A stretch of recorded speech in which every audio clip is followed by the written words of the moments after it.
Hi y'all. How you doing this morning? We just welcome. I want to welcome you to my place here. We're going to go out. We're just going to do some light maintenance on the container garden. By the way, I forgot. I haven't showed you my container garden yet. So we're going to talk about that.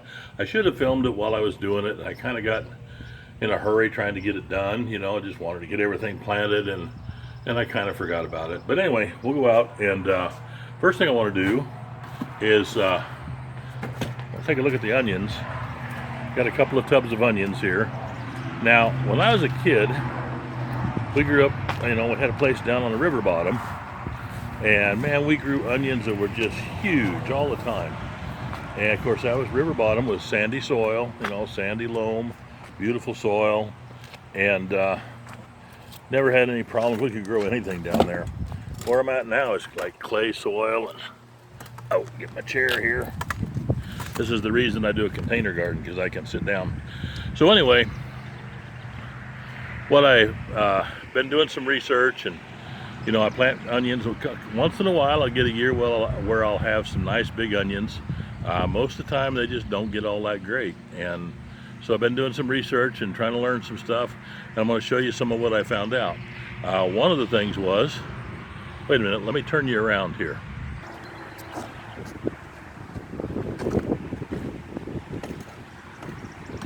Okay, well anyway, this is the beauty of raised containers and raised boxes, is even when you get older you can still garden. Amen.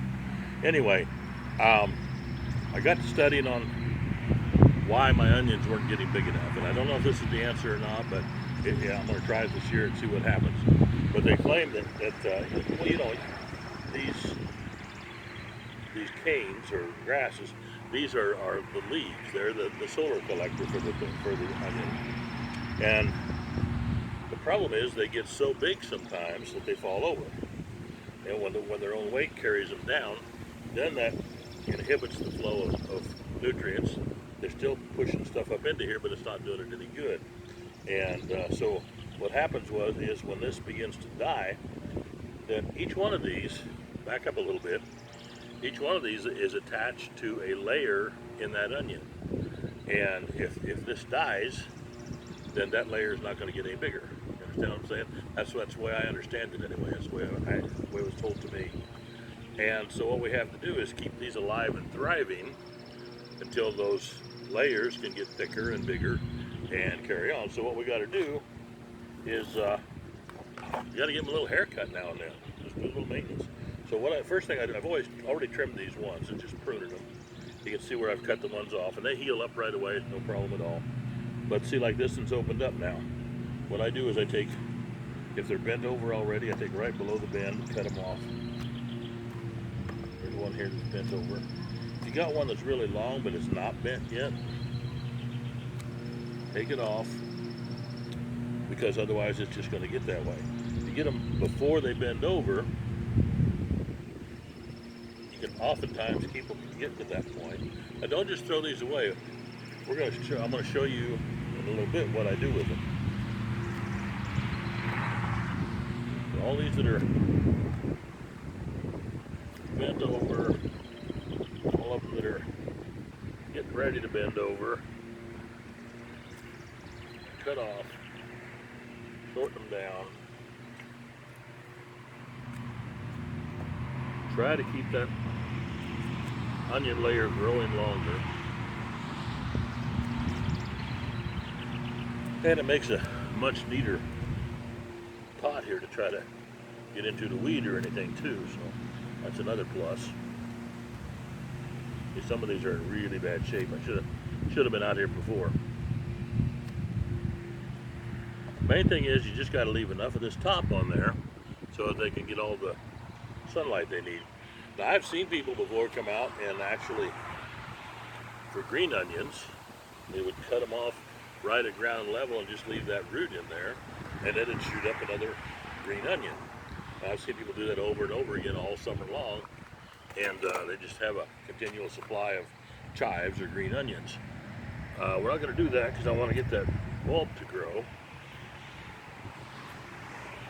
By cutting off these tops, it should stimulate the bulb to grow more energy into the bulb and less into the top.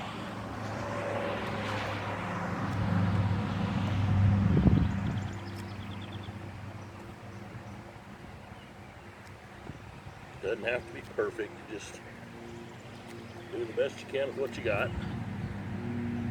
You're not going to kill it unless you go crazy on it. But we're going to... There, that one's in pretty good shape. Let's try this one. See how that baby's leaning over there? It's just too long. Too much weight on it. It seems counterproductive because, like I said, these are the solar collectors. But at the same time, it seems counterproductive to cut the suckers off of a tomato plant too. But it makes a huge difference in your final harvest and the health of your plants.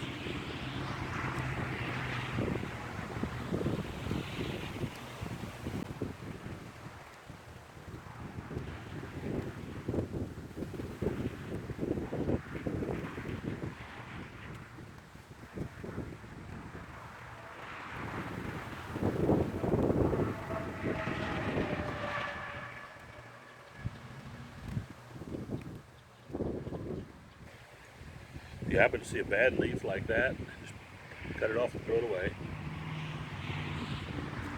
It's not doing anybody any good.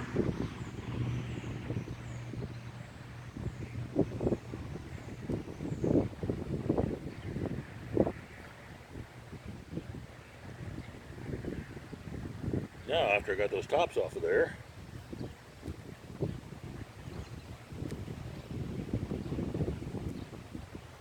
I spy some weeds down in here that I need to get rid of.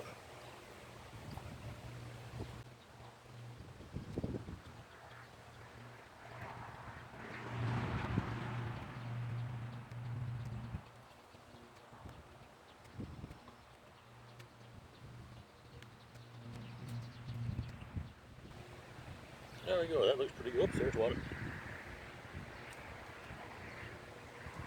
Okay, we got them pruned back pretty good. Now let's see what happens there. Now, like I said before, don't throw these away. We got plans for them. Now we got those regular onions all pruned up. Now these are bunching onions, or I call them chives. They're made to be green onions. They don't get very big.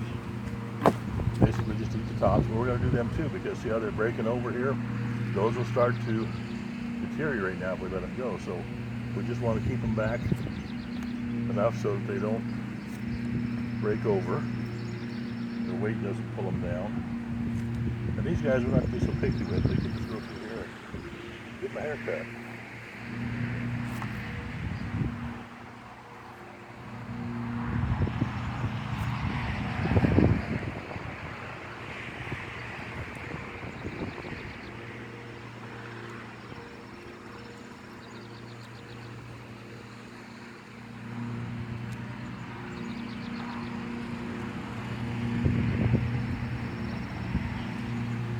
There we go. They still have plenty of tops to feed the plant, and that's all that's necessary. So I'm going to take you inside and show you what we're going to do with these.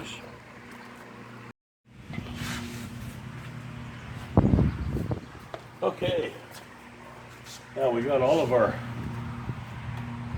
green onion tops here. Say hello to my little dehydrator, my little friend the dehydrator.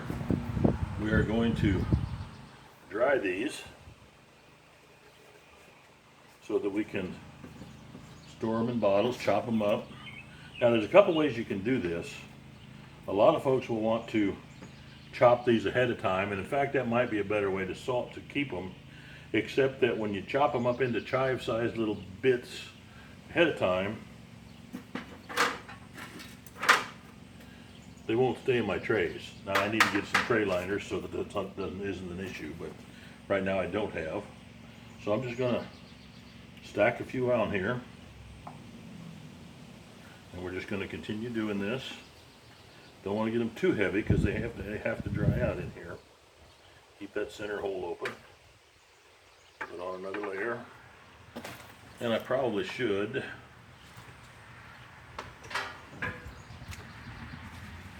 probably get more on here if I cut them up.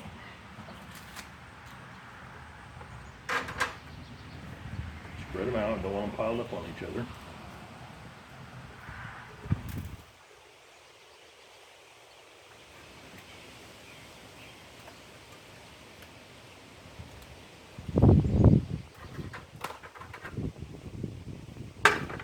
Made a batch of these the other day. Oh my gosh. I got them dried and put in the plastic bottle. We use like old coffee creamer bottles or, you know, anything. You can use a jar or whatever. But to keep these in, and my gosh, they smell and taste so much more like real onion chives than, you know, you can buy dried chives in the store.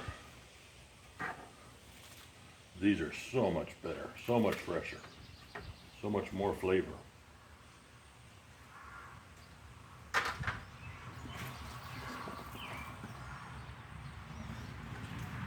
Now the best way to use them is fresh, but you can only use so many fresh. What I like to do is, say if I'm gonna make a pot of scalloped potatoes or maybe some scrambled eggs, I'd like to just go out and just cut 3 or 4 of these limbs off and take it in fresh and chop them up and use them. But you can't get them all used that way.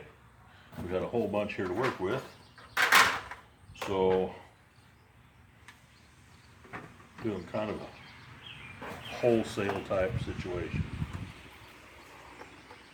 Once we get these in here, now you can use, you know, if you got any kind of dehydrator you got, this is a cheap one. I don't remember what I paid for, but I've had it for several years. And it's not the best dehydrator in the world. It gets a little too hot at the bottom and it doesn't circulate as well as the expensive ones. But for stuff like that, it works just great. If you don't have a dehydrator, you can put them in your oven. A lot of the smaller countertop convection ovens now have settings low enough that you can dehydrate in them. If you don't have anything like that, you can put them just in your regular oven and turn it down as low as it'll go. You want to keep the heat below 150 degrees if you can. Around 100 is even better.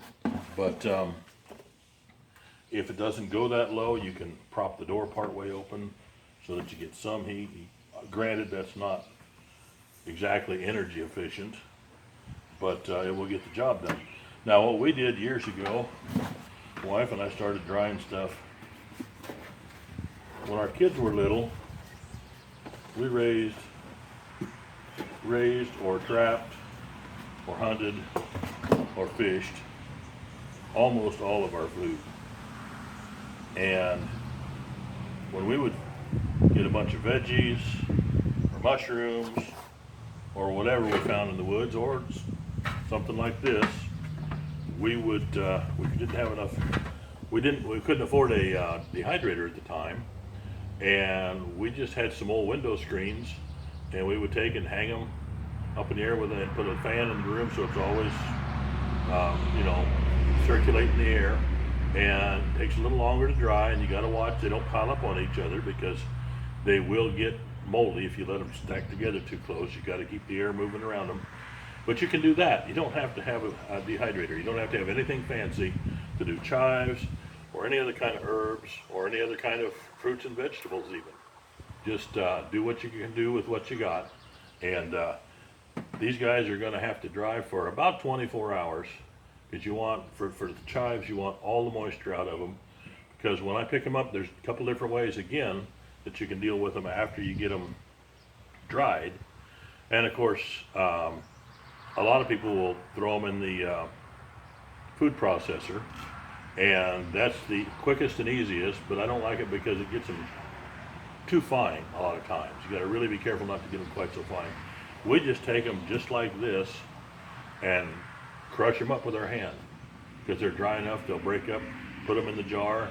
And sometimes when you get them out of the jar, you have to, go to use them, you have to crumble them a little more, but it's easy to do. It's a great way to season your food. So anyway, we got these. We made our onions healthier today. They're going to grow faster. They're going to grow bigger, and these guys are going to be a welcome addition to the herb shelf. Okay, that's all I got for you right now. I'll have more in a little while. So hit like, hit subscribe, and come back for the next video. God loves you. We'll see you later. Bye bye.